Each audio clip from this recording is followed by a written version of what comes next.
Bismillahirrahmanirrahim. Assalamualaikum warahmatullahi wabarakatuh.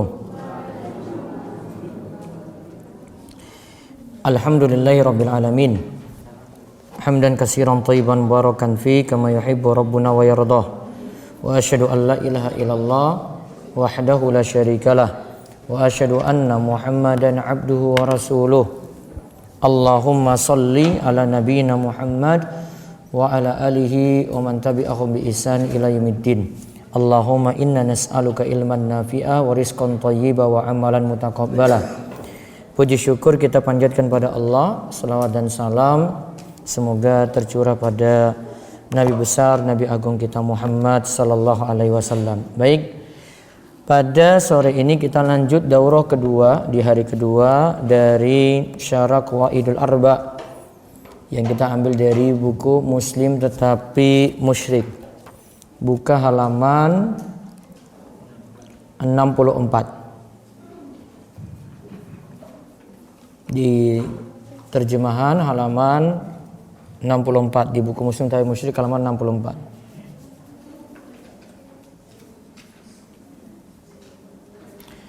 Inilah bahaya syirik.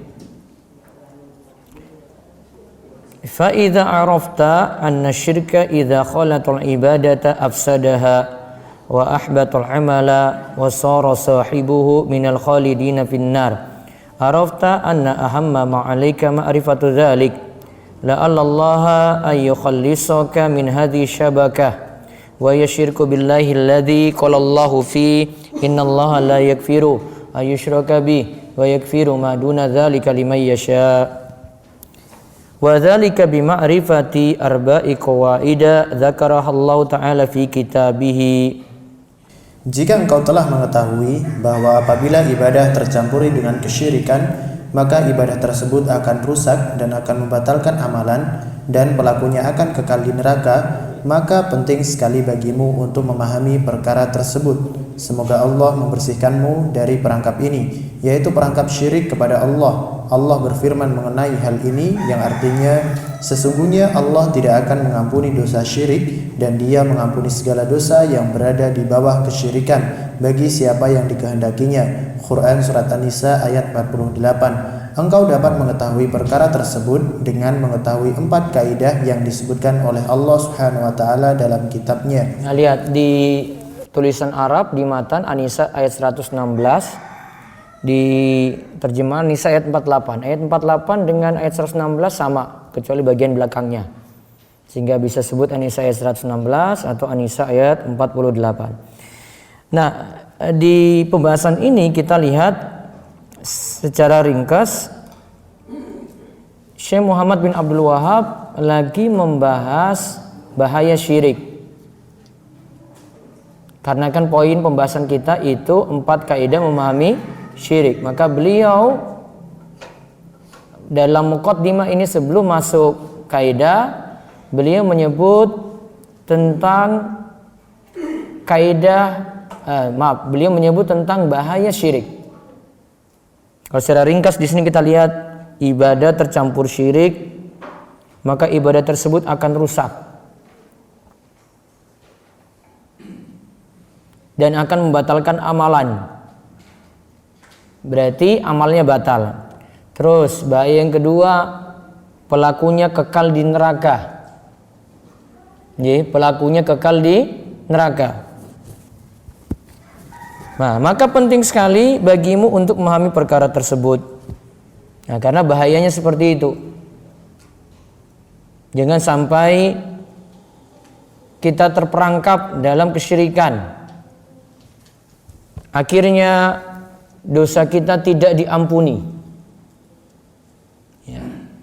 Dosa syirik tadi tidak diampuni, yaitu saat dibawa mati. Nanti kita akan lihat pengertiannya. Lihat penjelasannya. Syekh rahimahullah berkata, jika engkau telah mengetahui bahwa apabila ibadah tercampuri dengan kesyirikan, maka ibadah tersebut akan rusak dan akan membatalkan amalan dan pelakunya akan kekal di neraka. Maksudnya adalah selama engkau mengetahui bahwa tauhid adalah mengesahkan Allah dalam ibadah, maka engkau wajib mengetahui penjelasan mengenai kesyirikan. Karena seseorang yang tidak mengetahui suatu kejelekan bisa jadi dia terjerumus di dalamnya. Seharusnya engkau juga mengetahui jenis-jenis syirik dengan tujuan untuk menjauhinya, karena Allah Subhanahu wa taala telah memperingatkan perihal syirik dalam firman-Nya, Innallaha la yaghfiru ayyushraka bih wa yaghfiru ma duna dzalika liman yasha. Sesungguhnya Allah tidak akan mengampuni dosa syirik, dan Dia mengampuni segala dosa yang berada di bawah kesyirikan bagi siapa yang dikehendakinya. Quran Surat An-Nisa ayat 48. Terus, Inilah bahaya syirik, pelakunya dihalangi masuk surga. Allah Subhanahu wa taala berfirman, Innahu may yusyrik billah faqad haramallahu alaihil jannah. Sesungguhnya orang yang persekutukan sesuatu dengan Allah, pasti Allah mengharamkan surga baginya. Al-Maidah ayat 72. Nah, tadi ada catatan kaki di An-Nisa ayat 48. Sekarang kita pahami ayat ini dulu baik-baik, yaitu berkaitan dengan pengertian wa yakfiru maduna dzalika. Dan Allah masih mengampuni dosa di bawah kesyirikan. Ya, masih mengampuni dosa di bawah kesyirikan. Di sini tidak diterjemahkan selain, namun di sini terjemahkan di bawah. Lihat keterangannya di bawahnya. Berkaitan dengan ayat ini, Quran Surat An-Nisa ayat 48, Syekh Muhammad bin Shalih Al-Utsaimin berkata, yang dimaksud maduna dzalika adalah dosa di bawah kesyirikan, bukan dosa selain syirik. Terus beliau juga menjelaskan hal ini dalam perkataan beliau yang lain, yang lebih tepat adalah jika ayat maduna dzalika pada surat An-Nisa ayat 48 dimaknai dengan dosa di bawah kesyirikan, bukan dimaknai dengan dosa selain syirik. Karena orang yang mendustakan berita dari Allah dan Rasul-Nya juga dinyatakan kafir dan dosanya tidak akan diampuni. Padahal dosa perbuatan ini adalah dosa selain syirik. Seandainya kita menerima bahwa yang dimaksudkan maduna dzalika adalah dosa selain syirik, maka ini hanya menunjukkan keumuman saja dan nanti akan dikhususkan dengan nas atau dalil tegas yang menunjukkan dosa selain syirik bisa menyebabkan kekafiran. Kafir karena keluar dari Islam juga merupakan dosa yang tidak akan diampuni, namun dia bukan merupakan dosa syirik. Baik, kita lihat.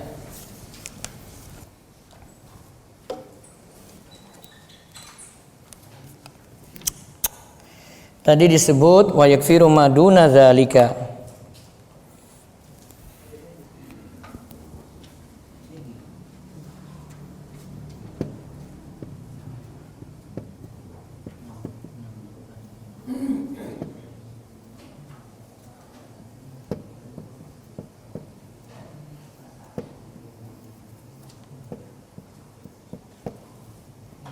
Wa yakfiru maduna dzalika.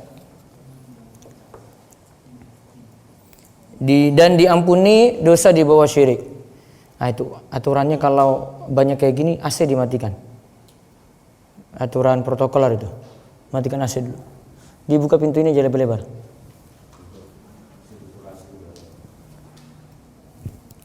Dibuka lebar aja. Nah, buka jendela aja, jendela itu. Dan ini mic-nya sudah nggak bisa dipakai lagi, nggak ada mic lain ya.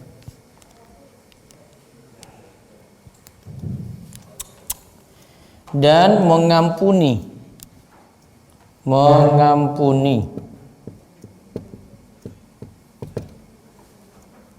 Maduna ini ada dua makna. Bisa artinya selain, bisa artinya di bawah. Artinya ini selain syirik. Ada sini di bawah syirik. Kalau kita pakai pengertian yang ini kurang tepat. Yang tepat ini pengertian yang ini nih, di bawah syirik. Karena ada dosa yang sejajar syirik yang tidak dimaafkan. Dosa yang sejajar. Ini sudah nggak bisa dipakai lagi, nggak usah dipakai.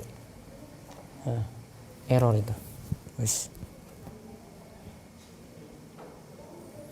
Karena ada dosa yang di bawah, maaf, yang sejajar ya, sejajar.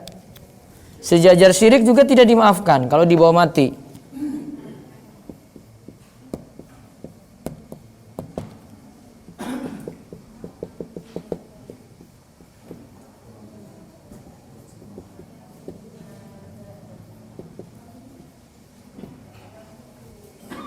Karena dosa yang sejajar syirik tidak dimaafkan ketika dibawa mati.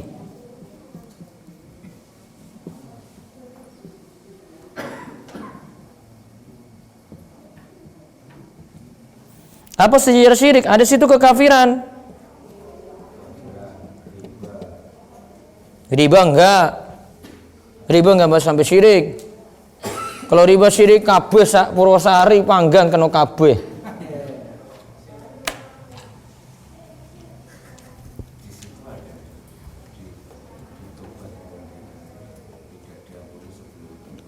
Oh, tidak diampuni sebelum bertobat, tapi itu bukan maksudnya kekal dalam neraka.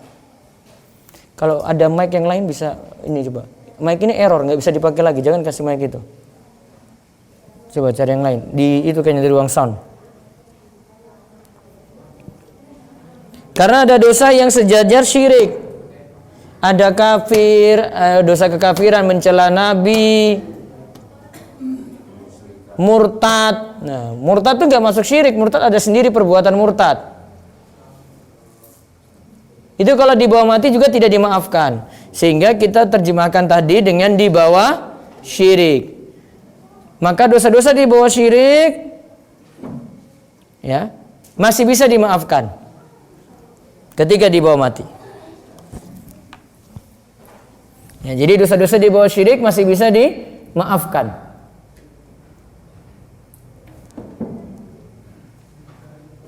Namun kalau dosa syirik atau sejajar syirik di bawah mati tidak dimaafkan. Itu ya pembahasan An-Nisa ayat 48.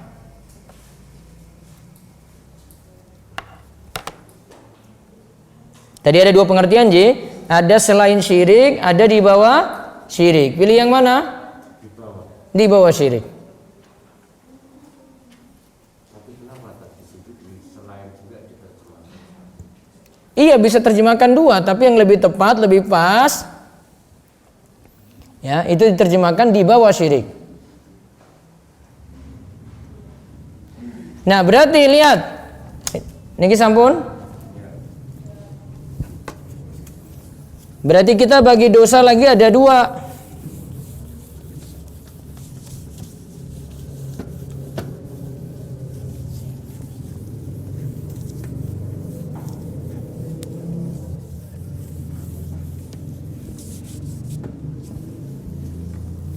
Dosa yang dibawa mati ada dua macam.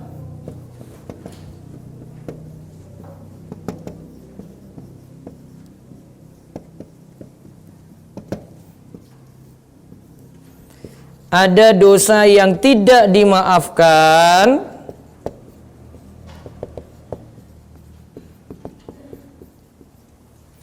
Ada dosa yang dimaafkan.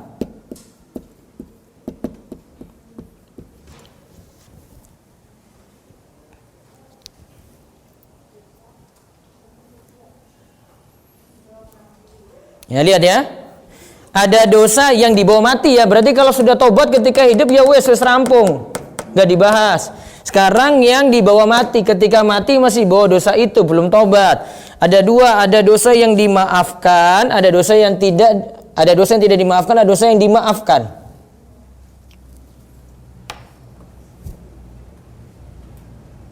Dosa yang tidak dimaafkan apa? Syirik. Dibawa mati, belum tobat. Misalnya punya ilmu hitam, sampai mati itu belum tobat, tidak dimaafkan tuh. Ada syirik, ada kekafiran.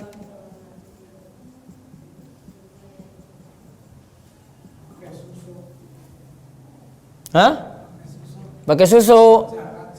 Raja-raja, wes. Tapi nanti dilihat tuh syirik besar apa syirik kecil dulu. Terus ada dosa yang masih dimaafkan kalau dibawa mati karena punya kebaikan yang lain masih bisa ditimbang-timbang. Contoh apa? Durhaka pada orang tua, riba, selingkuh, berzina. Tapi tetap dosa besar. Jangan anggapannya, wah ora apa berarti aku ora kekal dalam neraka, aku berselingkuh. Enggak boleh. Paham ini?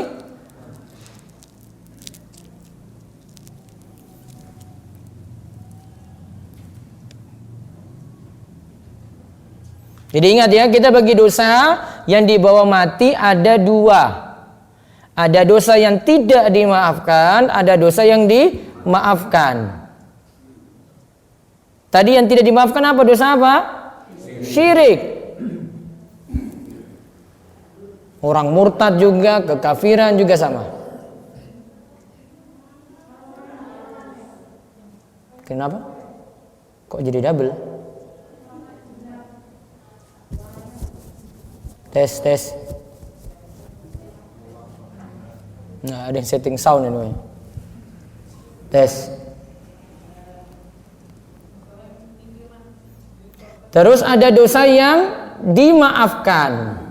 Itu yang dibawa syirik. Nah, ini kesimpulannya, ini yang dibawa syirik. Dosa yang dimaafkan ini yang dibawa syirik.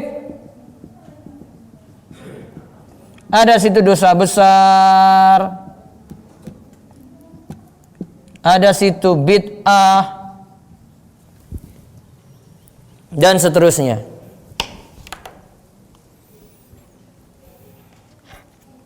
Berarti yang bahaya dosa yang mana kalau gitu? Ingatkan syirik apa ingatkan dosa besar? Ingatkan syirik. Lebih prioritas ingatkan apa tadi? Jimat raja itu ya? Ataukah ingatkan riba? Ingatkan Jimat, karena lebih parah. Dia misalnya rentenir nih ya, tapi dia nggak pakai jimat dia. Wah, sholatnya masya Allah. Tapi rentenir, makan riba berarti dosa besar kan? Dosa besar. Tapi dia tidak berbuat syirik. Namun ada yang wis haji syirik lagi. Mana yang parah? Yang lebih parah, bukan setuju dua-duanya. Mana yang lebih parah? Ya sudah haji tadi syirik tadi itu. Daripada syirik biasa. Jadi lebih parah dosa syirik. Karena kalau itu tidak bertobat, ketika meninggal dunia sampai meninggal dunia belum bertobat, maka tidak dimaafkan. Paham ya? Tidak dimaafkan. Itu sudah menunjukkan bahayanya syirik di situ itu. Terus masih lanjut lagi. Allah tidak akan memberi ampunan untuk orang semacam ini, yaitu yang berbuat syirik. Allah Subhanahu wa taala berfirman, "Innallaha la yaghfiru ayyushraka bih." Sesungguhnya Allah tidak akan mengampuni dosa syirik. Quran surat An-Nisa ayat 48. Nah, Allah tidak akan mengampuni dosa syirik. Terus, inilah bahaya besar perbuatan syirik. Oleh karena itu, engkau wajib mengetahuinya sebelum kesyirikan tersebut membahayakanmu, yaitu dapat membahayakan pemahaman dan akalmu. Mari kita mengenal kesyirikan dari Alkitab, Al-Quran, dan As-Sunnah. Ketahuilah bahwa Allah tidaklah memperingatkan sesuatu kecuali Dia telah menjelaskannya. Allah juga tidaklah memerintahkan sesuatu kecuali Dia telah menjelaskannya kepada kita. Allah tidak mungkin mengharamkan kesyirikan sedangkan Dia membiarkannya begitu saja dalam perkara yang masih global. Allah tentu telah menjelaskan mengenai perkara yang paling berbahaya ini dalam Al-Quran. Hal ini juga telah dijelaskan oleh Rasulullah SAW di dalam As-Sunnah dengan penjelasan yang benar-benar jelas. Jika kita ingin mengetahui kesyirikan, hendaklah kita merujuk kepada Alkitab, Al-Quran, dan As-Sunnah, dan bukan kita kembalikan kepada perkataan si A atau si B. Niscaya dengan melakukan hal ini kita akan lebih mengenal kesyirikan. Insya Allah penjelasan ini akan disampaikan pada pembahasan berikut ini. Nah, itu menunjukkan bahaya syirik. Amalnya batal, terus kekal dalam neraka. Jadi nggak main-main kalau kita belajar ini lebih daripada sekedar belajar ibadah. Namun ini syarat diterimanya amal. Biar amal kita diterima ya harus memahami tentang kesyirikan. Sekarang kita masuk penjelasan rinci 4 kaidah memahami syirik. Penjelasan rinci 4 kaidah memahami syirik. Kaidah pertama, tidak cukup mengakui Allah sebagai pencipta, pemberi rizki, pengatur jagat raya.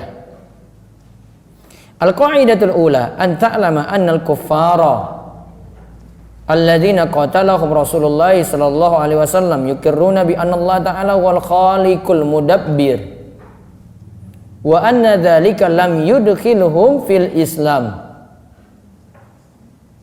Wa dalilu qawlu ta'ala qul may yarzuqukum minas sama'i wal ard amma yamliku sam'a wal absara wa may yukhrijul hayya minal mayyiti wa yukhrijul mayyita minal hayyi wa may yudabbirul amra fa sayaquluna Allah faqul afala tattaqun.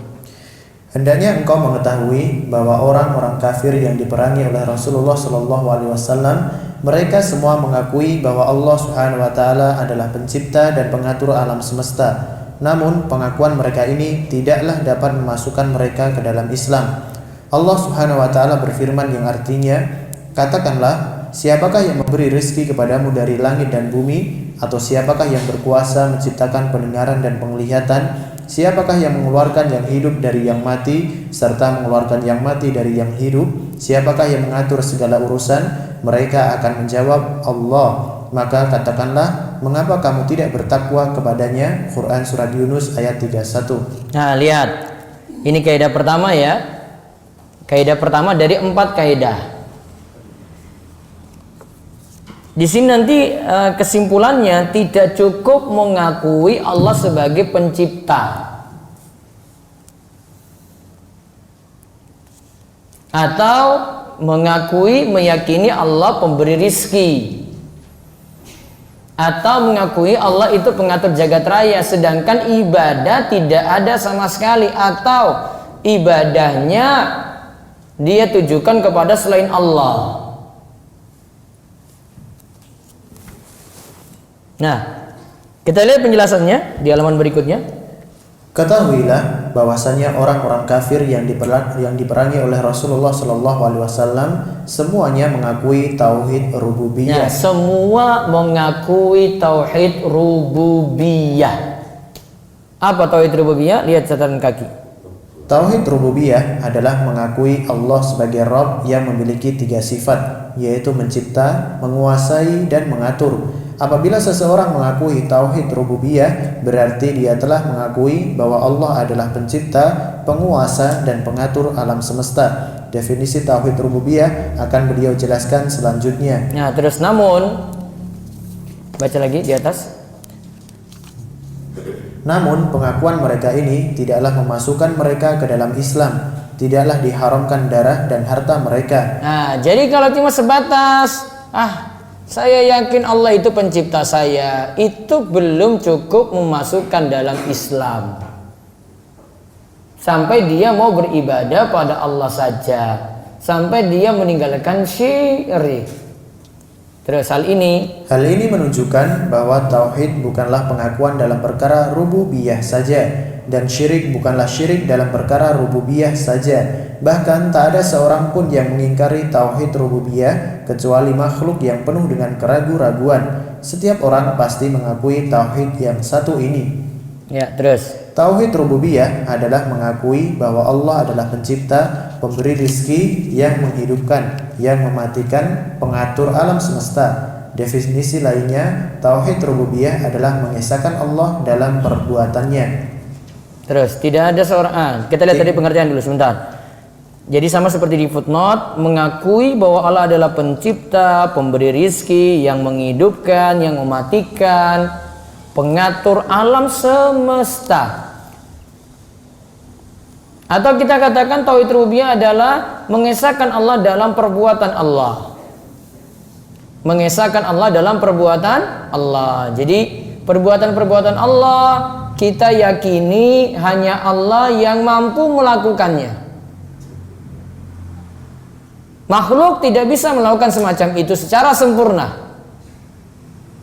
Terus tidak ada seorang makhluk pun yang mengakui bahwa ada pencipta selain Allah, pemberi rizki selain Allah, atau yang menghidupkan dan mematikan selainnya. Bahkan orang-orang musyrik mengakui bahwa Allah adalah pencipta, pemberi rizki, yang menghidupkan, yang mematikan, dan pengatur alam semesta. Perhatikanlah firman Allah Subhanahu wa taala, wala in sa'altahum man khalaqas samawati wal arda la yaqulunallah. Dan sesungguhnya jika kamu tanyakan kepada mereka siapakah yang menciptakan langit dan bumi, maka tentu mereka akan menjawab Allah. Quran surat Al-Luqman ayat 25. Allah Subhanahu wa taala juga berfirman, qul ma rabbus samawati was-sab'i wa rabbul arsyil azim sayaquluna lillah. Katakanlah, siapakah yang memiliki langit yang 7 dan yang memiliki arsy yang besar? Mereka akan menjawab, milik Allah. Quran surat Al-Mu'minun ayat 86 sampai 87. Nah, lihat. Ini tadi perkara apa yang ditanyakan? Allah itu mencipta, ya. Terus yang mengatur langit, yang mengatur bumi.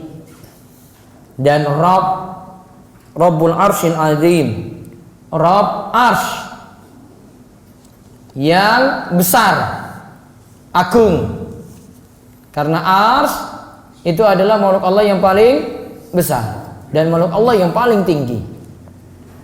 Terus bacalah akhir surat Al-Mu'minun. Niscaya engkau akan dapati bahwa orang-orang musyrik mengakui tauhid rububiyah. Demikian juga halnya dalam surat Yunus, Allah Subhanahu wa taala berfirman, qul may yarzuqukum minas sama'i wal ardi amman yamlikus sam'a wal absara wa may yukhrijul hayya minal mayyiti wa yukhrijul mayyita minal hayyi wa may yudabbirul amra fasayaqulunallah faqul afala tattaqun. Katakanlah, siapa yang memberi rizki kepadamu dari langit dan bumi, atau siapakah yang berkuasa menciptakan pendengaran dan penglihatan? Siapakah yang mengeluarkan yang hidup dari yang mati dan mengeluarkan yang mati dari yang hidup?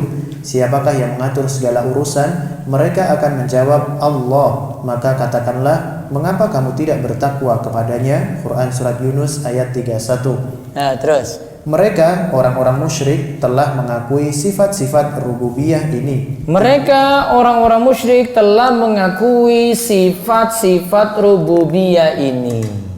Tadi kan pertanyaannya pada orang-orang musyrik. Jadi orang musyrik itu percaya Allah itu yang mencipta. Orang musyrik percaya Allah itu yang memberi rezeki. Orang musyrik itu percaya kalau Allah itu yang ngatur jagat raya, yang mengatur jagat raya.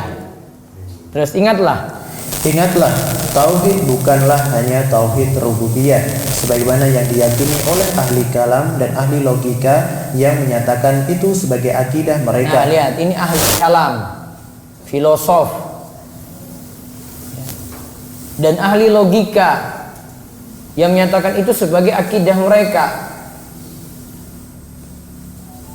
Terus orang-orang semacam ini menyatakan tauhid hanya sebatas pengakuan bahwa Allah adalah pencipta, pemberi rizki, yang menghidupkan dan yang mematikan. Salah satu perkataan mereka adalah Allah itu esa dalam zatnya dan tidak terbagi. Nah, ini perkataan ahli kalam ya, jangan bilang ini perkataan yang benar, ini perkataan ahli kalam. Apa saja? Allah itu esa dalam sifatnya dan tidak ada yang serupa dengannya. Allah itu esa dalam perbuatannya dan tidak ada sekutu baginya. Semua ini yang disebutkan oleh mereka ahli kalam adalah sebatas pada tauhid rububiyah saja. Engkau silakan merujuk kepada kitab-kitab mereka. Engkau akan mendapati bahwa definisi mereka terhadap tauhid tidaklah lepas dari tauhid rububiyah saja. Nah, terus perlu diketahui bahwa tauhid rububiyah bukanlah tauhid yang diminta oleh Allah untuk disampaikan melalui pengutusan Rasul. Juga perlu diketahui bahwa pengakuan terhadap tauhid ini semata tidak akan bermanfaat bagi pelakunya. Mic-nya kresek-kresek kenapa?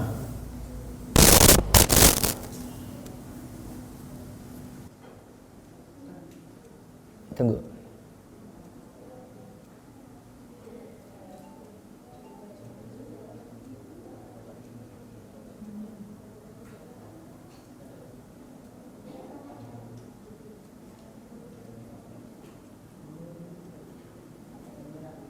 Tes.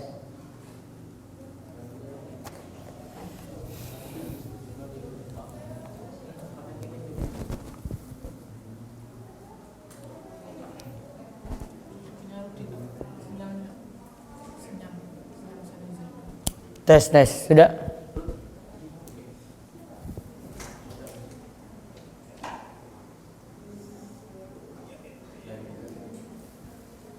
Wah, enak dia di belakang.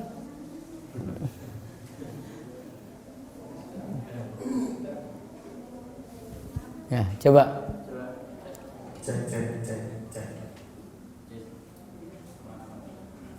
Tes. Kamu Pon. Ayo. Diulang. Iya. Perlu diketahui bahwa tauhid rububiyah bukanlah tauhid yang diminta oleh Allah untuk disampaikan melalui pengutusan Rasul. Juga perlu diketahui bahwa pengakuan terhadap tauhid ini semata tidak akan bermanfaat bagi pelakunya, karena pengakuan semacam ini juga diakui oleh orang musyrik dan orang kafir. Hal ini tidak mengeluarkan mereka, orang-orang musyrik, dari kekafiran lalu memasukkan mereka dalam Islam. Mengakui tauhid ini saja termasuk kesalahan yang besar. Nah, jadi kita tidak hanya beriman pada tauhid rububiyah saja, karena masih sebatas keimanannya orang musyrik. Terus, barang siapa yang meyakini tauhid rububiyah semata, itu tidak jauh beda dari akidah Abu Jahal dan Abu Lahab. Namun sayang, inilah yang diyakini oleh para intelektual muslim saat ini. Mereka mengakui tauhid rububiyah saja dan tidak sampai beranjak kepada tauhid uluhiyah. Ini adalah kekeliruan yang besar dalam pendefinisian tauhid. Nah, sekarang kenapa dibahas sampai di sini? Apa yang salah kalau cuma beriman pada tauhid rububiyah saja? Apa yang salah? Apa? Bukan, kan terlalu bertele-tele Pak Parjo. Biasa saja. Penceramah banyak muter-muter.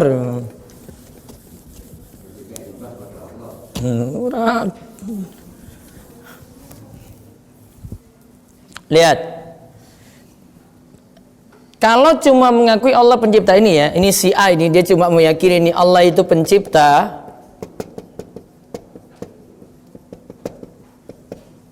Tidak sampai pada tauhid uluhiyah.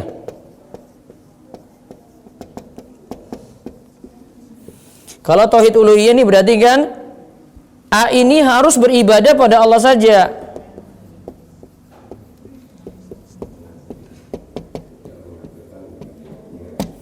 Berarti orang disebut muslim cuma mengakui Allah itu pencipta walaupun syirik terus.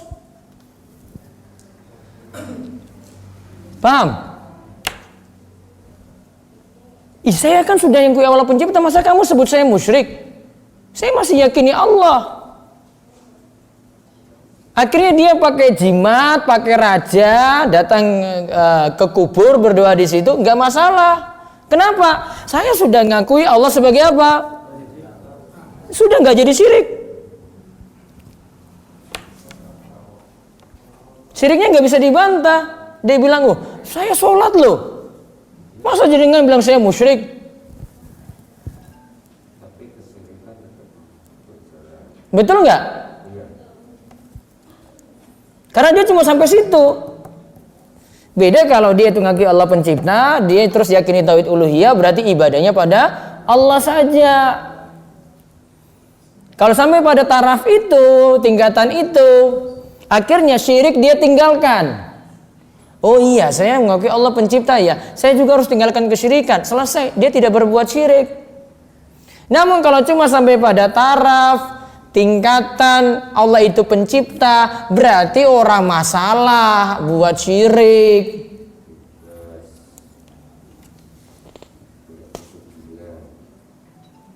Paham Pak? Hah? Itulah bedanya orang musyrik yang dulu. Mereka itu tahu tentang Allah, tapi yo sajennya jalan, sembelian pada selain Allah jalan, ngagungkan pohon yo jalan, Gantungkan batu besar juga jalan. Yang penting kan saya yakini Allah. Itu orang musyrik di zamannya Abu Lahab itu.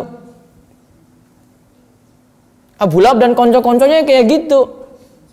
Jadi kalau orang musyrik cuma sebatas itu saja, tidak lebih daripada orang muslim cuma sebatas itu saja, tidak lebih daripada akidahnya Abu Lahab. Abu Lahab dan Abu Jahal, nah, itu aja lah. Jadi dia nggak ada beda dengan Abu Lahab dan Abu Jahal, walaupun muslim, walaupun imam masjid, walaupun jidatnya apa gitu, jidatnya ireng. Nek sirike luwe ireng. Paham kan? Karena nanti ujungnya jenengan bilang, kamu buat syirik itu, saya sholat loh ini. Tiap hari saya ke masjid yang azan saya, kowe yang telat masbuk terus kok. Wah itu coba. Kepiye coba? Serba salah toh? Itu masalahnya. Jadi jangan sebatas meyakini Allah sebagai pencipta, karena tidak ada beda dengan Abu Lahab dan Abu Jahal.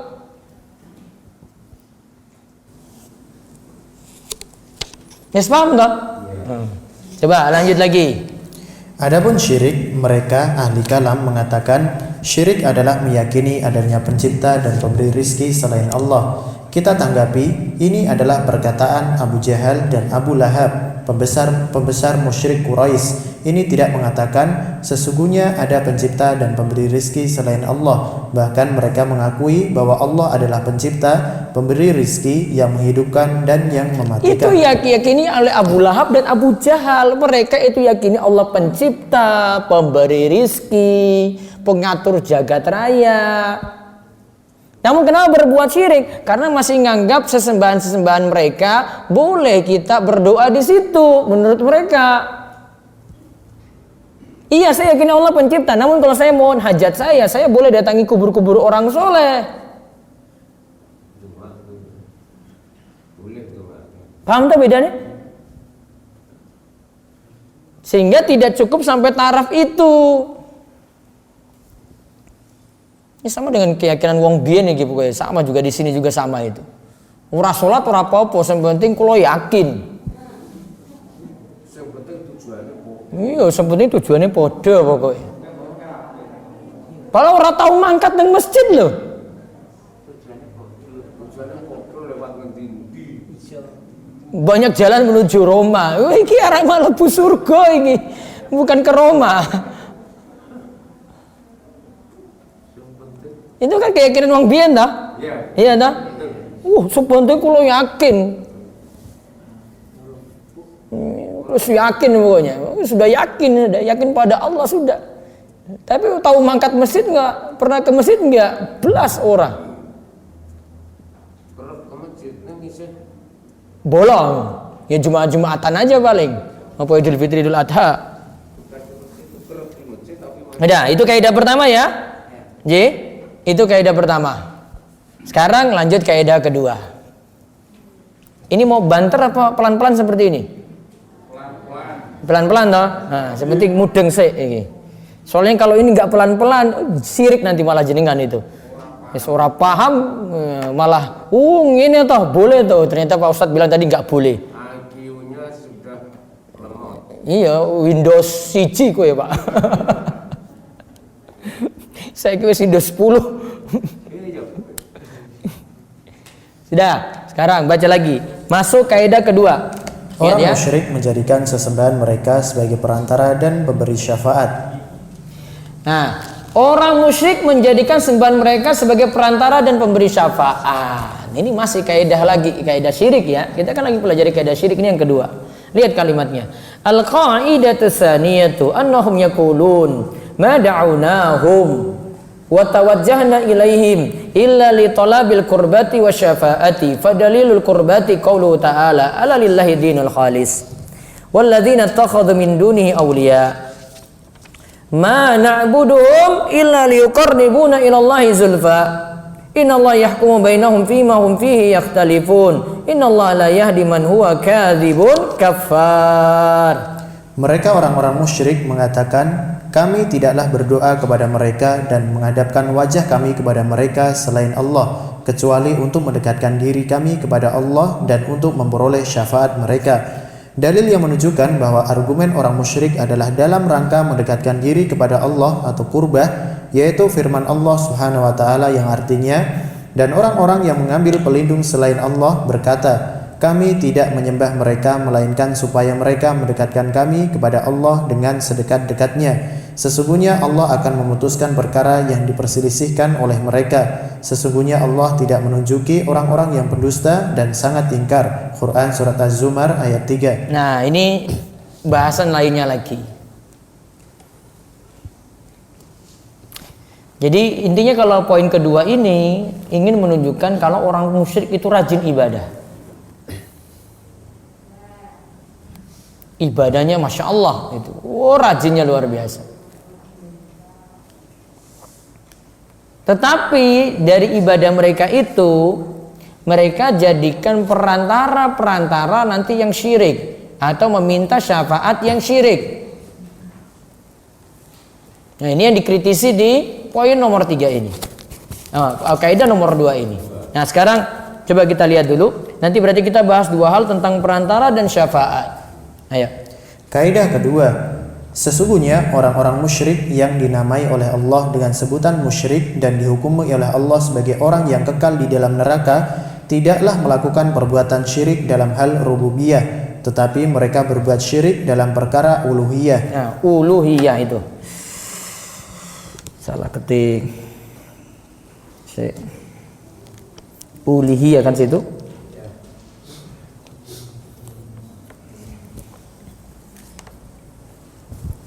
Ya, terus mereka tidaklah mengatakan. Mereka tidaklah mengatakan bahwa sesembahan mereka selain Allah itu dapat mencipta dan memberi rizki. Mereka juga tidak menganggap bahwa sesembahan-sesembahan mereka dapat memberikan manfaat, mendatangkan bahaya, dan dapat mengatur alam semesta di samping Allah. Orang-orang musyrik beribadah kepada sesembahan tersebut hanya karena mereka menganggap bahwa sesembahan itu dapat memberikan syafaat kepada mereka. Hal ini sebagaimana firman Allah Subhanahu wa taala, Wa ya'buduna min dunillahi ma la yadurruhum wa la yanfa'uhum wa yaquluna haula'i syufa'una indallah. Dan mereka menyembah selain Allah, yaitu sesembahan yang tidak dapat mendatangkan mudarat. Dan mereka menyembah selain Allah, itu sembahan yang tidak dapat mendatangkan mudarat, la yadurruhum wa la yanfa'uhum, dan tidak pula mendatangkan manfaat kepada mereka. Mereka itu katakan haula'i syufa'auna indallah. Mereka itu sekadar pemberi syafaat kepada kami di sisi Allah. Coba lihat tadi catatan kaki nomor 15. Syekh Shalih Al-Fauzan. Syekh Shalih Al-Fauzan mengatakan syafaat secara bahasa diambil dari kata 16 ya, nomor 16 ya. Ya, baik. Syekh Shalih Al-Fauzan. Syekh Shalih Al-Fauzan mengatakan syafaat secara bahasa diambil dari kata asyaf'u yang merupakan lawan kata al-witru. Asyafu itu genap. Berarti lawannya apa?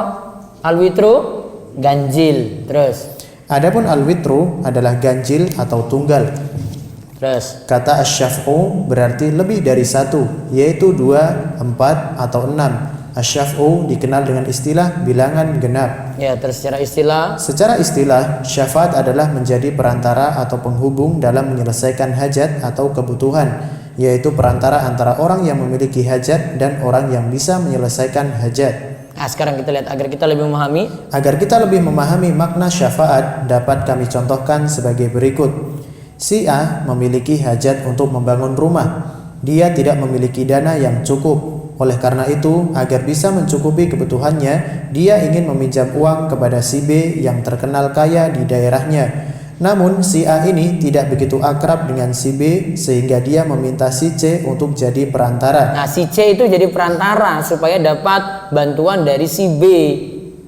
Terus Akhirnya si C mengantarkan si A kepada si B sehingga keperluan si A terpenuhi. Si C yang berlaku sebagai perantara di sini disebut dengan syafi', yaitu pemberi syafaat. Ya, itu pemberi syafaat. Jadi dia jadi perantara menghubungkan antara A dan B. Si C ini penghubung. Nah, itu namanya pemberi syafaat. Kalau pada hari kiamat itu posisinya Nabi Muhammad SAW itu nanti jadi pemberi syafaat. Jadi antara kita dengan Allah. Sehingga ketika Allah memutuskan Nabi Muhammad SAW mendapatkan syafaatul uzma, Nabi itu berdoa dulu atau memuji Allah dulu, kemudian sujud di hadapan Allah, jadi perantara. Kemudian hajat-hajat manusia itu terpenuhi. Tetapi kalau syafaat yang kaitannya dengan Allah, tidak boleh mintanya pada manusia, tapi mintanya pada Allah.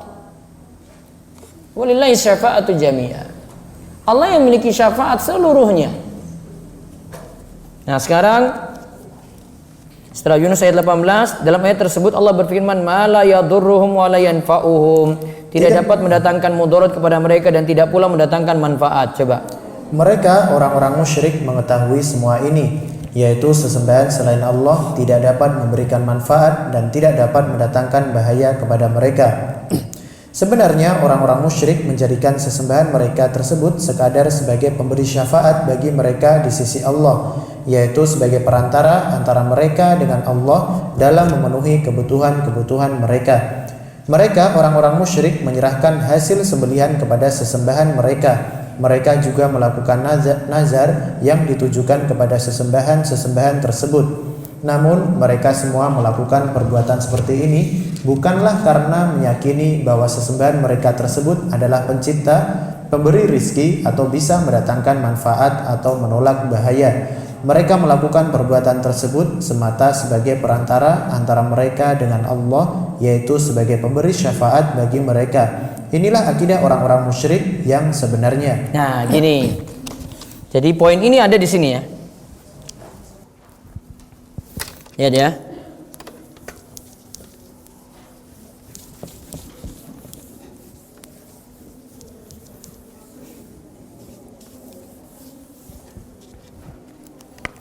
Misalnya dalam doa,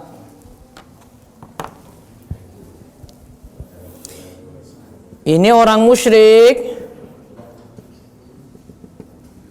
berdoa.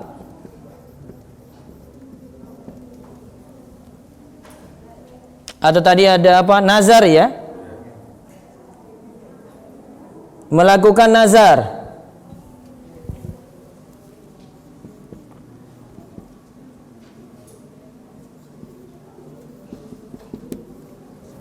Atau ada sembelihan.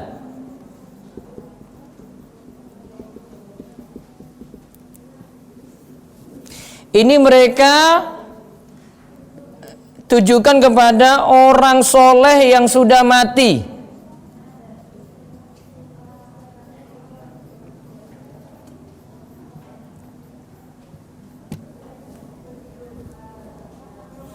Tujuannya bukan mereka yakini orang-orang soleh yang sudah mati ini yang dikubur itu mencipta, memberi rizki. Bukan. Namun cuma apa? Menyampaikan pada Allah. Ini cuma perantara. Pemberi syafaat.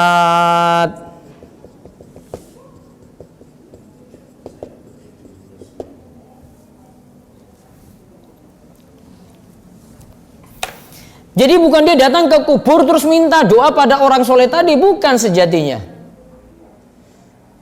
Dia tetap ingin pada Allah, namun butuh ada ibadah dulu kepada orang-orang soleh tadi yang sudah mati. Karena kalau mereka kepada Allah langsung, mereka menganggap kami ini kan penuh dosa, kamu kan orang soleh. Tentu lebih dekat pada Allah.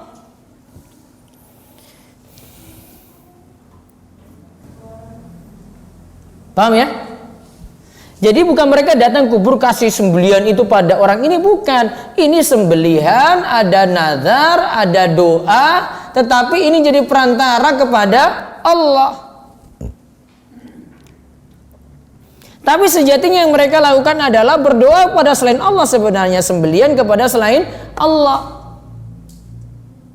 Atau nazar kepada selain Allah tadi.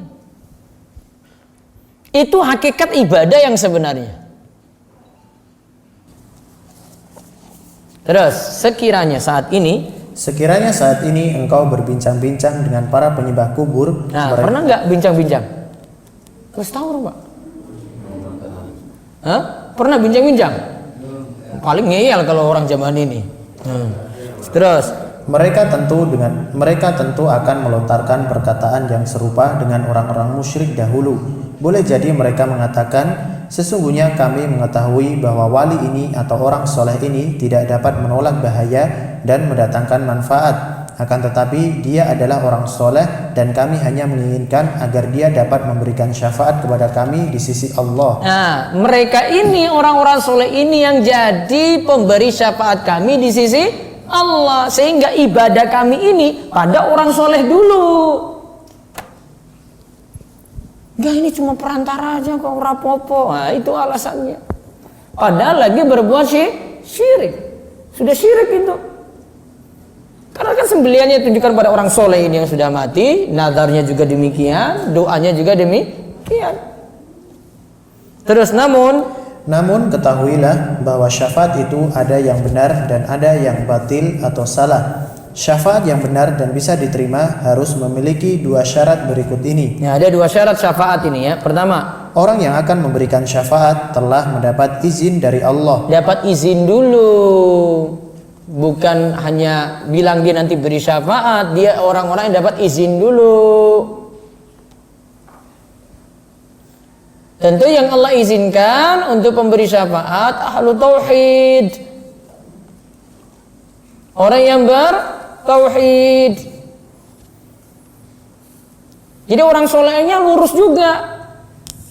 Terus syarat kedua, orang yang diberi syafaat adalah orang yang diridhoi oleh Allah, yaitu orang yang bertauhid namun bermaksiat ketika hidup di dunia. Nah, orang yang diberi syafaat adalah orang yang diridhoi oleh Allah. Ini sekarang yang diberi ya, yang butuh bantuan nih. Dia itu orang yang bertauhid juga walaupun bermaksiat. Karena dia kan ahli maksiat, dia butuh ditolong. Tapi syaratnya harus apa? Ahli tauhid. Jadi yang memberi syafaat dengan yang diberi sama-sama syaratnya apa? Ahli tauhid. Gak boleh yang diberi syafaat orang musyrik.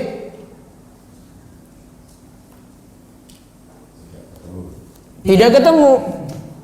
Yang memberi syafaat ahli tauhid, yang diberi syafaat ahli tauhid. Walaupun yang diberi syafaat itu ahli maksiat. Yang penting dia pokoknya tidak berbuat syirik. Terus, jika salah satu dari syarat di atas tidak ada, maka syafaat tersebut termasuk syafaat yang batil atau tidak sah. Allah Subhanahu wa taala mengatakan mengenai syarat syafaat di atas. Nah, Allah katakan tentang syarat syafaat di atas, man dzalladzi yashfa'u indahu illa biizni. Tidak ada yang dapat memberi syafaat di sisi Allah tanpa izinnya. Quran surat Al-Baqarah ayat 255. Nah, terus wala yashfa'una illa liman irtada. Dan mereka tidak dapat memberi syafaat melainkan kepada orang yang diridhoi oleh Allah. Quran surat Al-Anbiya ayat 28. Nah, terus orang-orang yang diberi syafaat. Nah, sekarang ya, orang-orang yang diberi syafaat sekarang nih. Nah, adalah pelaku maksiat yang merupakan orang yang bertauhid. Tetap syaratnya dia harus bertauhid walaupun berbuat maksiat. Terus, adapun orang kafir dan orang musyrik, bagi mereka tidak akan bermanfaat syafaat dari orang yang hendak memberinya syafaat. Allah Subhanahu wa taala berfirman, "Ma lidh-dhalimina min hamimin wala syafi'in yuta." Itu ayatnya kurang tuh, Al-Mu'minun ayat 18, ya. Orang-orang yang zalim tidak mempunyai teman setia seorang pun dan tidak pula mempunyai seorang pemberi syafaat yang diterima syafaatnya. Nah, ada kalimat yang ayat yang terpotong. Wala syafi'in yuta. Orang-orang zalim itu tidak mempunyai teman setia seorang pun dan tidak pula mempunyai seorang pemberi syafaat yang diterima syafaat. Yang dimaksudkan dengan zalim sini adalah orang yang berbuat syirik. Terus. Orang-orang yang sebentar. Ada catatan kaki nomor 17. Ya. Yang dimaksud dengan orang zalim di sini adalah orang kafir berdasarkan hadis mutawatir mengenai adanya syafaat bagi pelaku dosa besar. Orang yang berbuat dosa besar di bawah syirik tadi ya. Orang yang berbuat dosa besar masih punya peluang dapat syafaat. Tapi kalau orang itu berbuat syirik tidak ada peluang untuk dapat syafaat. Terus Al-Hafiz Al-Baihaqi dalam Asy-Syu'aib mengatakan orang zalim dalam ayat ini adalah orang-orang kafir. Yang menguatkan hal ini adalah konteks ayat sebelumnya yang membicarakan tentang orang kafir. Terus Al-Hafiz Ibnu Katsir. Al-Hafiz Ibnu Katsir ketika menafsirkan ayat ini mengatakan orang yang menzalimi dirinya dengan berbuat syirik kepada Allah tidak akan mendapatkan manfaat atau pertolongan dari kerabat dekatnya dan juga tidak mendapatkan syafaat dari syafi' atau orang yang memberi syafaat. Nah, terus baca lagi di bawahnya orang-orang yang mendengar kata syafaat. Orang-orang yang mendengar kata syafaat sebenarnya mereka tidak mengetahui makna yang sebenarnya. Mereka malah pergi mencarinya kepada selain Allah tanpa izin darinya. Harusnya kalau mau cari syafaat mintanya pada Allah. Terus bahkan orang-orang semacam ini meminta syafaat kepada orang-orang yang berbuat syirik kepada Allah, padahal syafaat tidak akan bermanfaat bagi orang yang berbuat syirik. Mereka inilah yang tidak mengetahui hakikat syafaat yang sebenarnya, padahal ada syafaat yang diterima dan ada pula syafaat yang ditolak. Nah, sekarang kita bahas detail lagi tentang syafaat. Ini masih ada perkataan lagi. Wa dalilu syafaati qaulu ta'ala wa ya'buduna min dunillahi ma la yadhurruhum wa la yanfa'uhum wa yaquluna haula'i syafa'una indallah. Wa syafa'atu syafa'atan.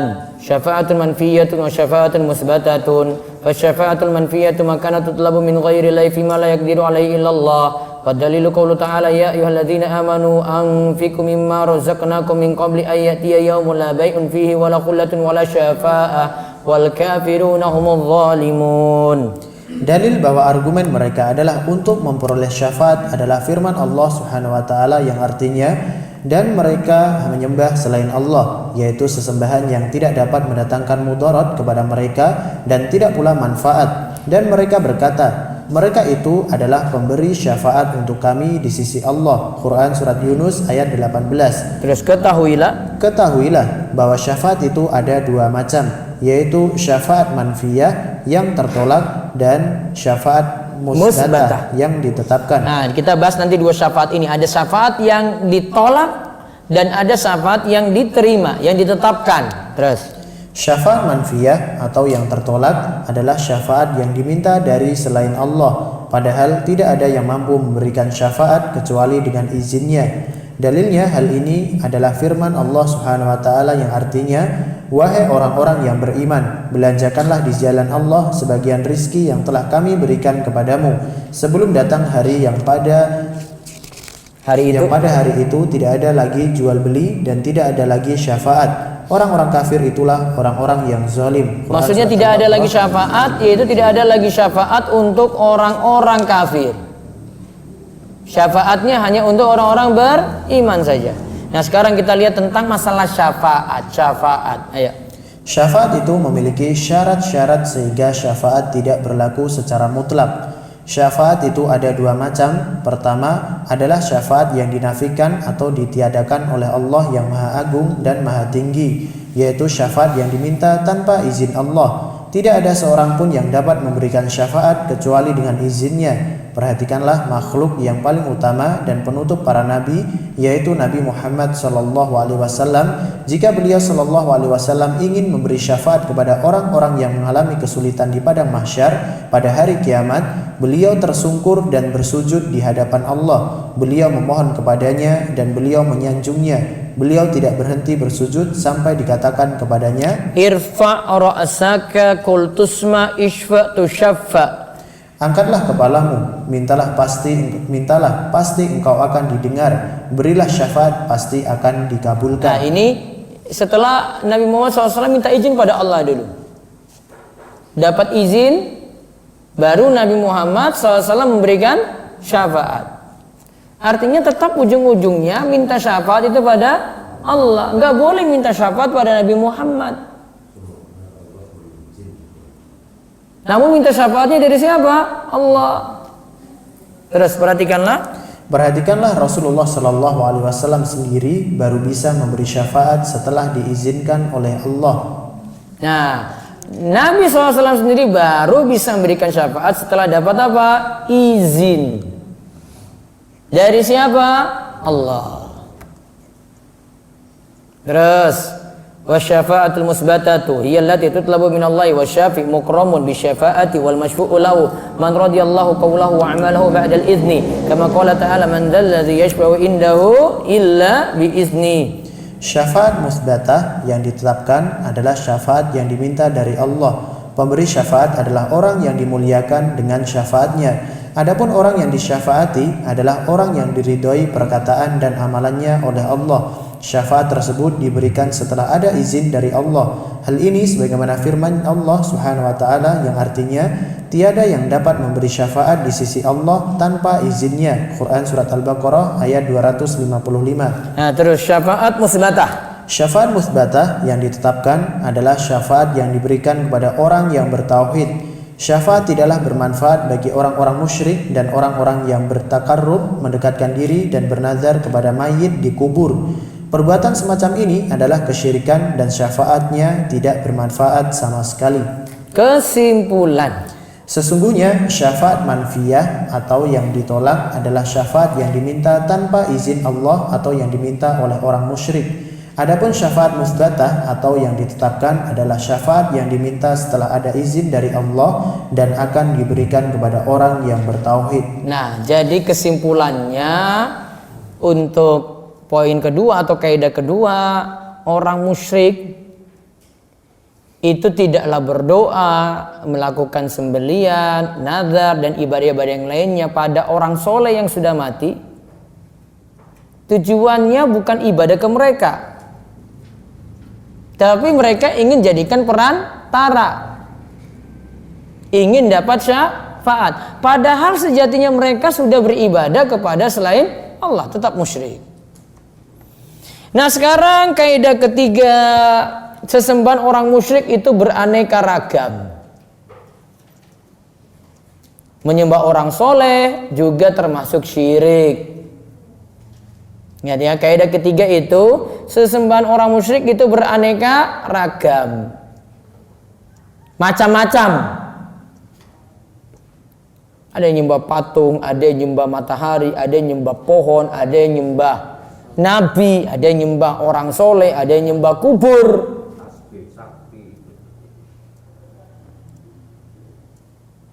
Lagi buffering ya? Iya.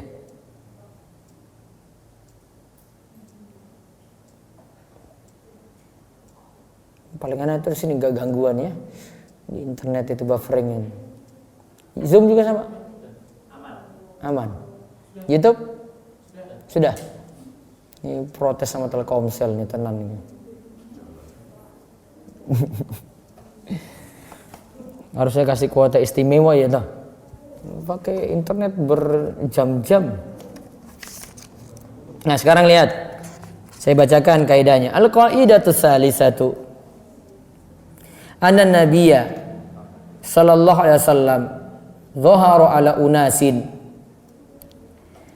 mutafarriqina fi ibadatihim minhum may ya'budul malaikata wa minhum may ya'budul anbiya was salihin wa minhum may ya'budul ahjara wal asjara wa minhum may ya'budul syamsa wal qamara wa qatalahum Rasulullah sallallahu alaihi wasallam wa lam yufarriq bainahum. Baca. Nabi Shallallahu Alaihi Wasallam mengetahui bahwa manusia berbeda-beda dalam ibadah mereka. Sebagian mereka beribadah kepada para nabi dan orang soleh. Sebagian lagi beribadah kepada pohon dan batu. Sebagian lainnya beribadah kepada matahari dan bulan. Akan tetapi Rasulullah Shallallahu Alaihi Wasallam memerangi mereka semuanya dan tidak membeda-bedakan satu dan lainnya. Nah lihat, berarti sesembahan orang musyrik itu beraneka ragam. Berarti mereka bersatu atau tidak? Ya, mereka bersatu atau tidak? Tidak. Terpecah belah. Kalau orang muslim sesembahannya siapa? Satu atau banyak? Satu. Terpecah belah enggak? Tidak. Secara akidah tidak terpecah belah. Namun punya kelompok-kelompok sendiri. Kelompok macam-macam. Tapi tidak seperti orang musyrik. Nanti ada nyembah matahari ya kelompoknya sendiri, ada nyembah batu ya kelompoknya sendiri, ada yang nyembah kubur, ada sendiri. Nyembah petilasan ada sendiri, sehingga mereka terpecah belah. Tapi ingat, Nabi SAW sikapi sama. Mau yang nyembah patung, mau yang nyembah pohon, mau yang nyembah batu besar, mau yang nyembah malaikat, nyembah nabi, nyembah orang soleh, semuanya sama, sama-sama diperangi. Karena sama-sama sama, yaitu berbuat syirik. Syiriknya sama itu semuanya, syirik itu. Macam-macam saja syiriknya. Tetapi satu dosa, yaitu dosa syirik. Maka yang nyembah orang soleh dengan nyembah patung sama-sama musyrik. Yang agung-agungkan kubur orang soleh dengan nyembah matahari sama-sama orang musyrik. Walam yufarriq bainahum. Nabi tidak membedakan antara mereka tadi. Nah sekarang baca kaidah ketiga. Sesungguhnya Nabi Shallallahu Alaihi Wasallam diutus kepada orang-orang musyrik. Di antara mereka ada yang menyembah malaikat, yang lainnya menyembah matahari dan bulan. Di antara mereka ada juga yang menyembah patung, batu dan pohon. Ada pula yang menyembah para wali dan orang-orang soleh. Nah terus, inilah salah satu wujud buruknya kesyirikan. Pelaku kesyirikan tidaklah bersatu dalam hal sesembahan. Berbeda dengan orang yang betul-betul mengesahkan Allah. Baca ahli tauhid. Sesembahan ahlut bait tauhid hanyalah satu, yaitu Allah Subhanahu wa taala. Sembahan kita ahlu tauhid hanyalah satu, yaitu siapa? Allah. Allah berfirman Allahul wahidul qahhar. Itu ada yang terputus tuh. Yusuf ayat 39 sampai 40 yang lengkapnya. Arbabun mutafarriquna khairun amillahul wahidul qahhar. Ma ta'buduna min dunihi illa asma'an sammaitumuha. Ini ketika dialognya Nabi Yusuf alaihissalam ketika dalam penjara. Kenapa Nabi Yusuf di penjara? Kenapa? Karena tidak patuh pada raja. Tidak patuh kenapa? Karena dia bertauhid kepada Allah. Bukan. Difitnah oleh ya yang kalian bilang Zulaikha atau siapa itu ya. Akhirnya dia milih masuk penjara. Dalam penjara itu dia berdakwah di dalam penjara. Akhirnya kemudian karena tahu keahlian Yusuf itu sebagai bendahara, maka dan terbukti dia itu sebenarnya tidak salah, akhirnya dia dikeluarkan kemudian ditunjuk jadi bendahara di kerajaan Mesir. Kemudian ketika dia di bendahara di situ, dia bagi-bagi sembako, bagi macam-macam pada orang-orang. Akhirnya dia bagi juga kepada saudara-saudaranya, ada Bunyamin, ada yang lainnya itu datang minta kepada Nabi Yusuf alaihissalam. Nah, dia tanya kepada orang-orang yang dalam penjara tadi, A'arbabu mutafarriquna khairun amillahul wahidul qahhar. Manakah yang baik, tuan-tuan yang bermacam-macam itu ataukah Allah yang Maha Esa lagi Maha Perkasa? Mana yang lebih baik? Kalau tadi arbab, tuan-tuan yang macam-macam itu kan banyak. Sedangkan Allah itu Esa. Mana yang lebih bagus, yang banyak atau yang satu? Satu. Terus Nabi Yusuf katakan sini, ya ma ta'buduna min dunihi illa asma'an sammaitumuha. Kamu tidak menyembah selain Allah kecuali hanya menyembah nama-nama yang kamu buat-buat. Nah, terus di antara kejelekan dan kebatilan syirik adalah pelaku syirik berbeda-beda dalam perihal ibadah. Mereka tidak bersatu dalam kaidah ibadah yang sama karena mereka tidak berjalan dalam landasan ibadah yang satu, yaitu tauhid.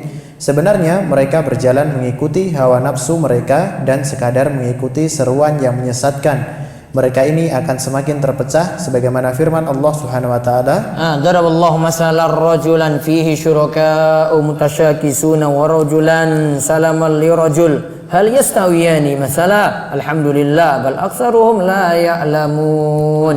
Allah membuat perumpamaan, yaitu seorang laki-laki budak yang dimiliki oleh beberapa orang yang berserikat namun berselisih, dan seorang budak yang menjadi milik penuh seorang tuan saja. Adakah kedua budak itu sama halnya? Segala puji bagi Allah, tetapi kebanyakan mereka tidak mengetahui. Lihat ya, budak itu punya majikan. Kalau majikannya satu, berarti perintahnya cuma satu. Kalau budaknya satu, majikannya dua, bingung. Semuanya perintah, ini kamu ini tugasmu ini, yang ini bilang ini tugasmu ini, yang ini bilang ini. Coba kalau majikannya ada 5 coba. Mumet, stres. Karena masing-masing punya keinginan sendiri-sendiri dari majikan ini. Nah, ini logika yang disampaikan dalam ayat ini nih. Coba kalau cuma satu saja, permintaannya cuma satu berarti kan? Permintaannya hanya itu saja. Itu tentu lebih baik daripada punya majikan banyak. Az-Zumar ayat 29. Terus, orang yang hanya menyembah Allah semata diumpamakan dengan seorang budak yang diperbudak oleh satu tuan. Tuannya ini selalu merasa puas dengannya. Tuannya ini memiliki tuntutan tersendiri dari budak tersebut sehingga sang tuan selalu merasa puas dengannya.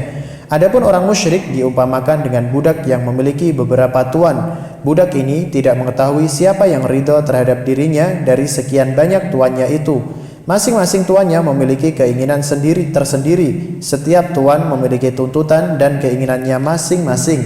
Setiap tuan punya kemauan yang berbeda. Oleh karena itu Allah Subhanahu wa taala berfirman, daraballahu masalan rajulan fihi syuraka'u mutasyakisun. Allah membuat perumpamaan, yaitu seorang laki-laki budak yang dimiliki oleh beberapa orang yang berserikat namun berselisih. Terus budak ini dimiliki oleh beberapa tuan. Tidak diketahui siapa di antara mereka yang ridho kepada budak ini. Berbeda halnya dengan budak yang satu lagi. Wa rajulan salaman li rajul. Dan seorang budak yang menjadi milik penuh seorang tuan saja. Budak ini dimiliki oleh satu tuan saja, sehingga tuannya ini merasa puas dengannya. Inilah permisalan yang Allah buat antara orang musyrik dan orang yang bertauhid. Lihatlah, orang-orang musyrik pasti terpecah belah dalam peribadahan mereka. Lalu Nabi Shallallahu Alaihi Wasallam memerangi mereka dan tidak membeda-bedakan satu dan lainnya. Nabi Shallallahu Alaihi Wasallam memerangi para penyembah patung. Begitu pula beliau Shallallahu Alaihi Wasallam memerangi orang Yahudi, Nasrani dan Majusi. Nah, penyembah patung Nabi SAW serang. Orang Yahudi juga diperangi. Kalau orang Yahudi nggak nyembah patung tuh. Nasrani juga demikian, nggak nyembah patung tuh. Majusi nyembah api. Disikapi sama. Mereka sama-sama diperangi. Terus, beliau Shallallahu Alaihi Wasallam juga memerangi seluruh kaum musyrikin. Beliau Shallallahu Alaihi Wasallam juga memerangi para penyembah malaikat, wali dan orang soleh. Beliau Shallallahu Alaihi Wasallam tidak membeda-bedakan mereka. Ya, beliau tidak membedakan yang menyembah malaikat, menyembah wali. Apa yang dimaksud wali sini? Hah? Wali apa? Wali itu tiang soleh. Ya. Wali itu orang soleh. Alladzina amanu wa kanu yattaqun. Allah sifati wali Allah itu alladzina amanu, mereka yang beriman dan mereka yang bertakwa pada Allah. Maka wali punya dua sifat.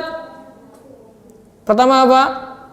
Beriman dan yang kedua bertakwa. Itu disebut wali. Jadi kalau ada yang nyembah orang soleh, ya itu nyembah wali namanya. Ada yang nyembah wali dengan ada yang nyembah patung dianggap sama karena sama-sama berbuat syirik.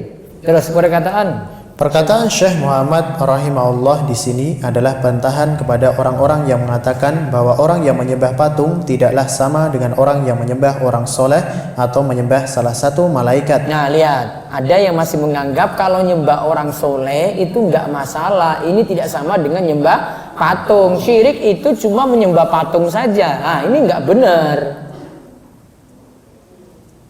Orang yang datangi kubur orang soleh minta di situ dengan yang nyembah patung sama-sama berbuat syirik. Terus, kelompok pertama ini menyembah bebatuan dan pepohonan. Yang mereka sembah adalah benda mati. Adapun kelompok kedua adalah penyembah orang soleh dan penyembah wali Allah. Kelompok kedua ini berbeda dengan orang-orang yang menyembah patung. Nah ini menurut mereka orang-orang musyrik itu katakan kayak gini alasannya. Ya terus, Sebenarnya maksud orang-orang yang mengutarakan ucapan ini adalah bahwa hukum orang yang menyembah kubur saat ini tidaklah sama dengan para penyembah patung. Nah itu sebenarnya pinginnya. Ya wes kubur dilestarike wae. Laris manis terus. Sebenarnya ujung-ujungnya nanti duit juga loh itu. Betul nggak? Coba kalau jenengan kritisi kayak gini nih coba. Hah? Apa yang terjadi? Oh penghasilannya masalah. Jadi ini yang disalahkan jenengan. Kenapa ingatin kayak gitu? Akhirnya orang nggak mau datang ke kubur-kubur orang soleh lagi. Ya terus. Sehingga orang yang menyembah kubur belum tentu kafir. Amalan para penyembah kubur ini belum tentu syirik, sehingga mereka tidaklah pantas untuk diperangi. Nah ini masih syubhatnya orang musyrik nih, alasannya kayak gini. Terus sebagai sanggahan, ini baru sanggahannya. Sebagai sanggahan kepada ucapan semacam ini, kami katakan Rasulullah SAW tidaklah membedakan di antara mereka. Ya, Bahkan beliau Shallallahu Alaihi Wasallam menganggap bahwa mereka semua adalah orang musyrik, sehingga darah dan harta mereka menjadi halal. Beliau Shallallahu Alaihi Wasallam tidaklah membedakan satu dan lainnya. Kaum Nasrani yang menyembah Al-Masih Isa bin Maryam, padahal Isa hanyalah utusan Allah, tetapi beliau Shallallahu Alaihi Wasallam tetap beliau Shallallahu Alaihi Wasallam perangi. Begitu pula kaum Yahudi yang menyembah Uzair, padahal Uzair adalah nabi atau orang soleh di antara mereka, juga tetap diperangi oleh beliau Shallallahu Alaihi Wasallam. Beliau Shallallahu Alaihi Wasallam tidaklah membedakan orang-orang ini, walaupun sesembahan mereka berbeda-beda. Nah, terus kesyirikan? Kesyirikan tidaklah dibedakan antara kesyirikan dengan menyembah orang soleh maupun kesyirikan dengan menyembah patung, batu, dan pohon, karena yang namanya syirik adalah peribadahan kepada selain Allah apapun yang disembah. Oleh karena itu Allah Subhanahu wa taala berfirman, wa'budullaha wa la tusyriku bihi syai'a. Sembahlah Allah dan janganlah kamu mempersekutukannya dengan sesuatu pun. Quran surat An-Nisa ayat 36. Nah, terus kata syai'an. Kata syai'an artinya sesuatu adalah kata nakirah. Nakirah terus yang berada dalam konteks larangan sehingga maknanya bersifat umum. Oleh sebab itu, yang dimaksud sesuatu di sini mencakup seluruh jenis sesembahan yang disekutukan dengan Allah, baik itu malaikat, rasul, orang-orang soleh, para wali, bebatuan maupun pepohonan. Nah, kita pelajari ilmu nahwu dulu.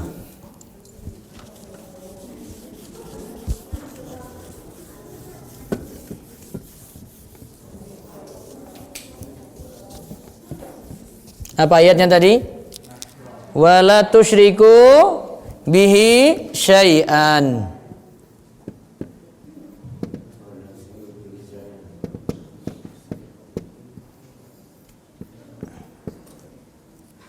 Bihi syai'an.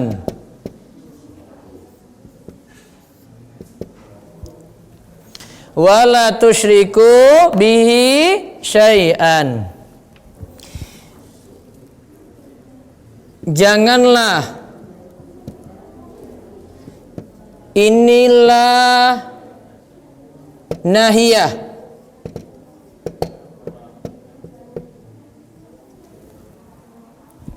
larangan,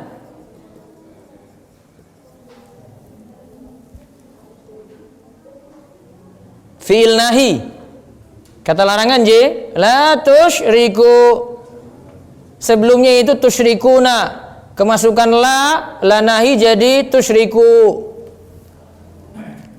Nunnya dihapus. Bihi syai'a. Syai'a ini nakirah. Ini namanya isim nakirah. Nakirah itu ringkasnya tidak ada alif lam. Atau ciri-cirinya ditanwin.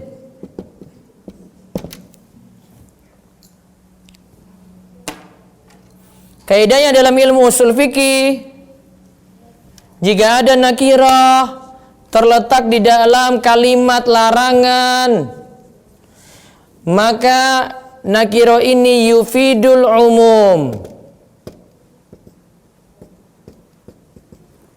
Yufidul umum, menunjukkan makna umum.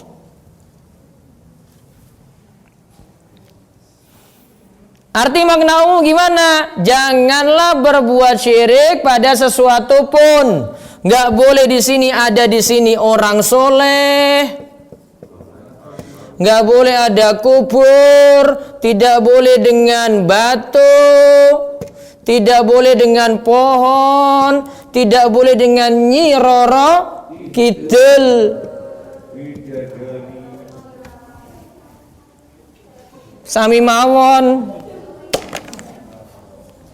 Karena kalimatnya syai'an yufidul apa? Umum. Berarti tidak boleh satu pun itu berbuat syirik. Dengan apapun nggak boleh. Ya toh? Umumnya apa saja tadi? Orang soleh. Apalagi? Kubur. Apalagi? Batu. Apalagi? Pohon. Apalagi? Nyi Roro Kidul tadi. Sama. Jadi jangan ada alasan, wah masalah, ini kan orang soleh. Karena Allah larangnya itu keseluruhan. Larangannya itu umum. Apa makna umumnya dari mana tadi? Ini kalimat larangan, setelah itu ada isim apa tadi? Nakirah. Ciri-ciri nakirah apa? Ditanwin. Kaidahnya apa? Yufidul umum. Berarti semuanya mencakup. Tidak boleh berbuat syirik pada apapun.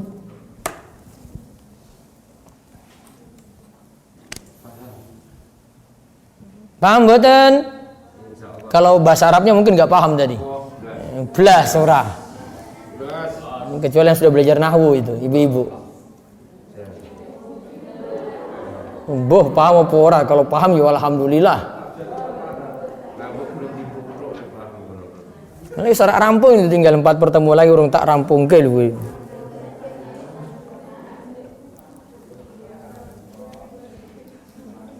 Itu kaidahnya di situ. Paham ya? Berarti tidak boleh berbuat syirik pada apapun tanpa terkecuali.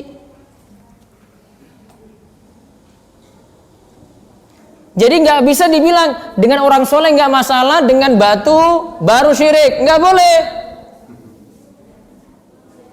Berbuat syirik dengan orang soleh itu syirik, berbuat syirik dengan apa tadi? Batu juga dianggap syirik, sama-sama syirik. Mau batu dengan orang soleh sama. Walam yufarriq bainahum. Ini kata Syekh Muhammad bin Abdul Wahab tadi, tidak dibedakan satu yang dan yang lainnya. Pokoknya kalau sudah syirik, syirik pokoknya.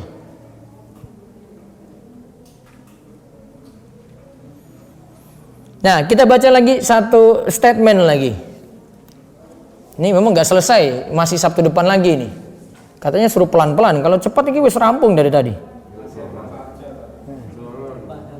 Ya, biar paham dulu.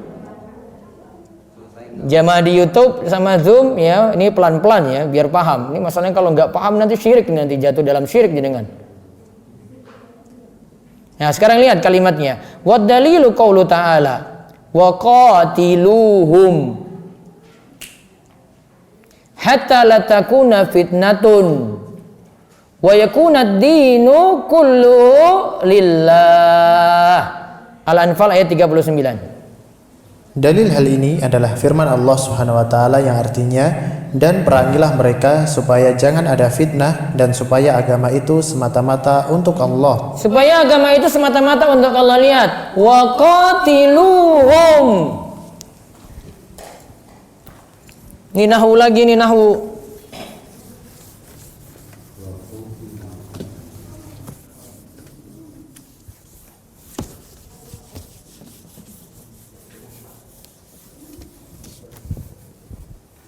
Apa tadi kalimatnya? Wa qatiluhum.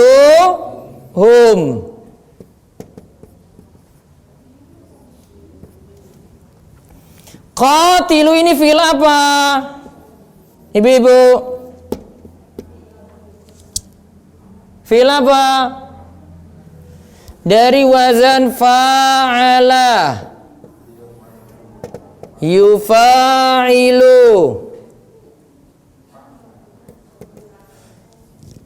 Jadi dari qatala, yuqatilu. Di sini dia jadi fi'il amr, jadi qatil. Ini bentuknya namanya fi'il amr.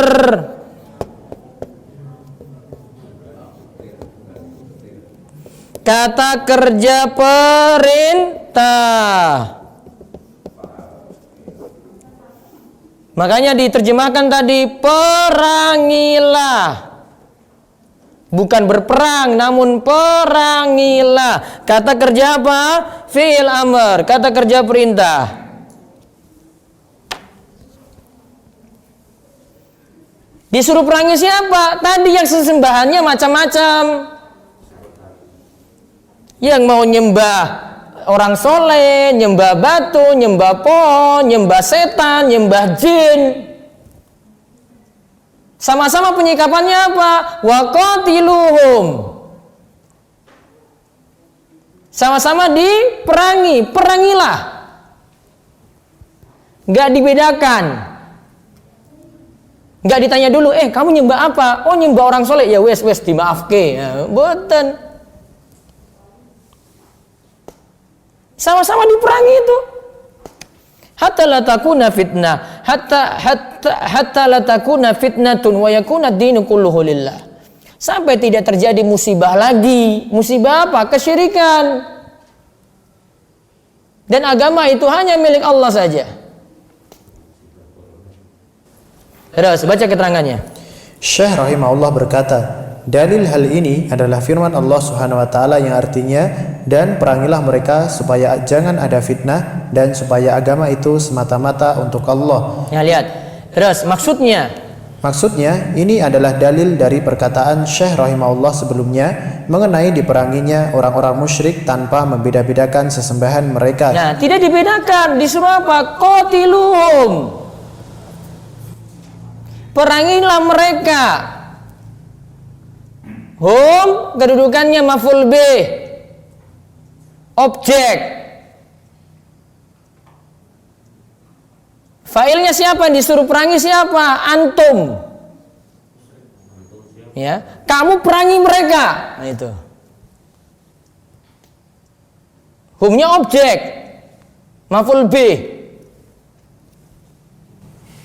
Terus ayat ini bersifat umum. Ayat ini bersifat umum, mencakup seluruh orang musyrik tanpa ada pengecualian. Mencakup seluruh orang musyrik tanpa ada pengecualian. Ini tadi kan sudah dibilang kan, mau nyembah kubur yo sama, mau nyembah orang soleh yo sama, mau nyembah pohon yo sama, nyembah patung juga sama, nyembah jin yo sama, nyembah setan juga sama. Apa nyembah apa? Buto hijau. Sama. Lam yufarriq bainahum, kata Syekh tadi ya, tidak dibedakan di antara mereka. Terus, lalu firman Allah, ayat ini bersifat umum. Ayat ini bersifat umum, mencakup seluruh orang musyrik tanpa ada pengecualian. Lalu firman Allah selanjutnya, Wa qatilum hatta la takuna fitnah. dan perangilah mereka supaya jangan ada fitnah. Nah, fitnah yang dimaksudkan sini apa? Lihat keterangannya di bawah. Fitnah yang dimaksud di sini adalah kesyirikan. Oleh sebab itu, maksud ayat ini adalah sampai tidak ada lagi kesyirikan. Perangi mereka sampai tidak ada lagi fitnah, yaitu sampai tidak ada lagi kesyirikan.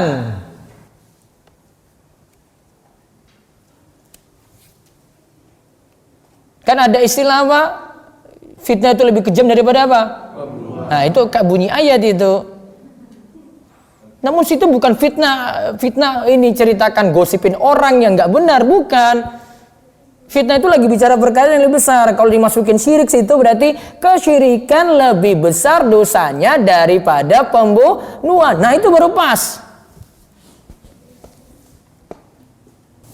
Terus ini juga bersifat umum. Baca. Ini juga bersifat umum, baik syirik dalam peribadahan kepada para wali, orang soleh, bebatuan, pepohonan, matahari atau bulan.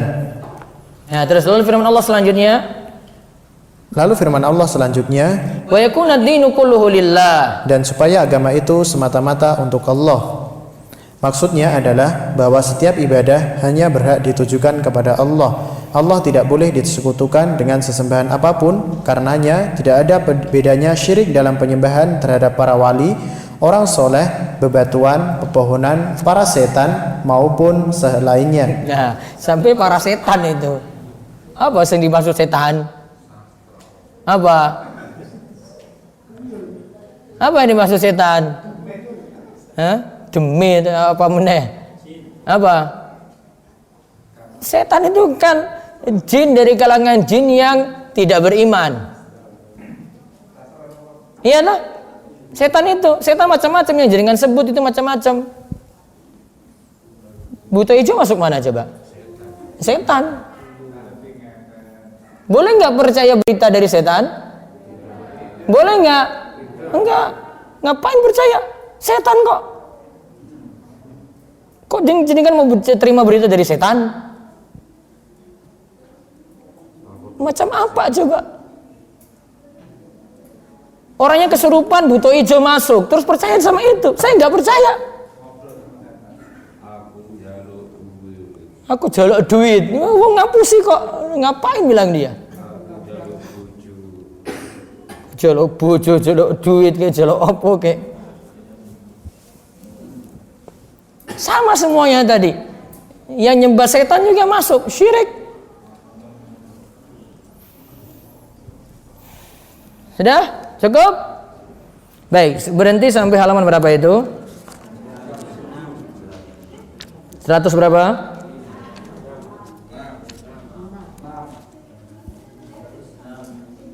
100, besok kita masuk 106. Hari Sabtu ya. Jadi belum selesai.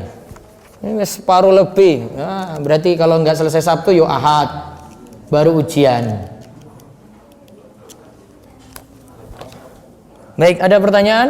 Indakum soal fi'il waqt 5 daqaik. Yallah.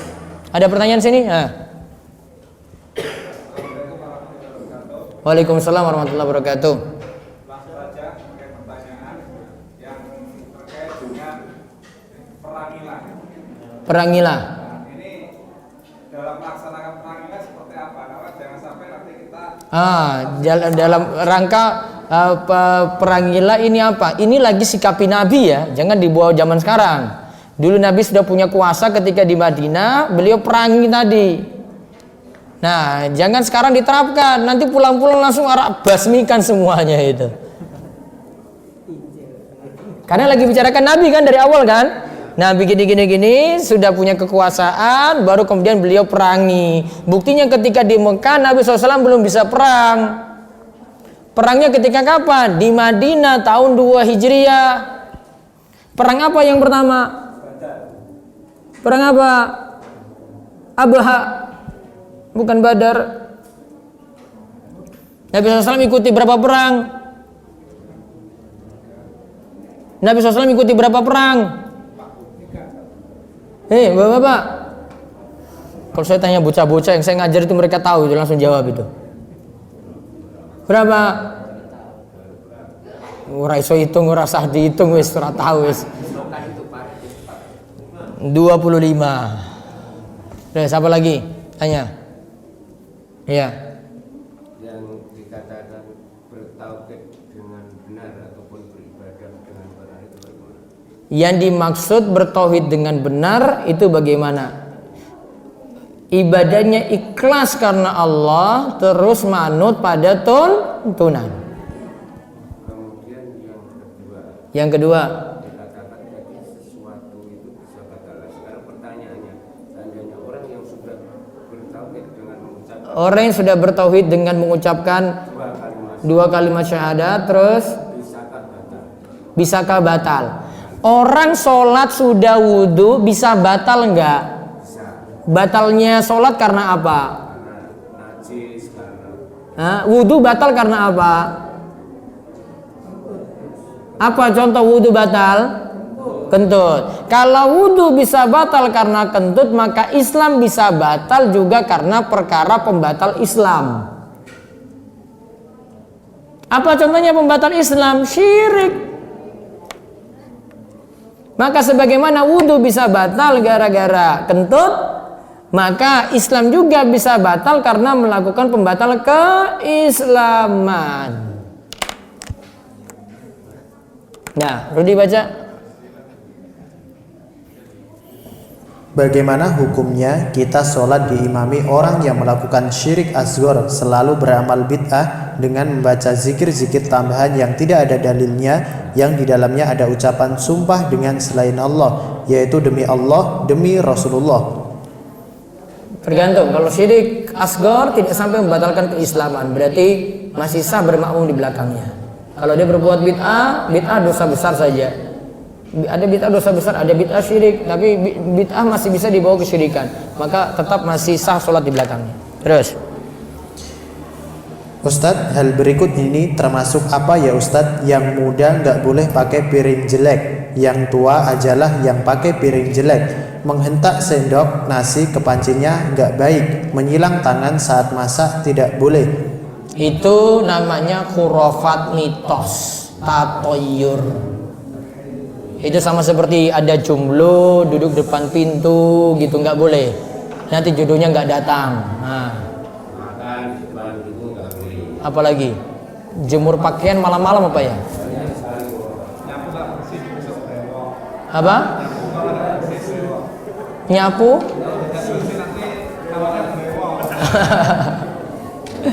Macam-macam pokoknya.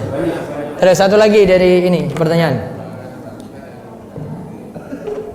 Semua pahala amal seseorang akan terhapus jika melakukan syirik akbar. Apakah pahala-pahala yang telah terhapus tersebut akan kembali lagi jika dia telah bertobat, Ustaz?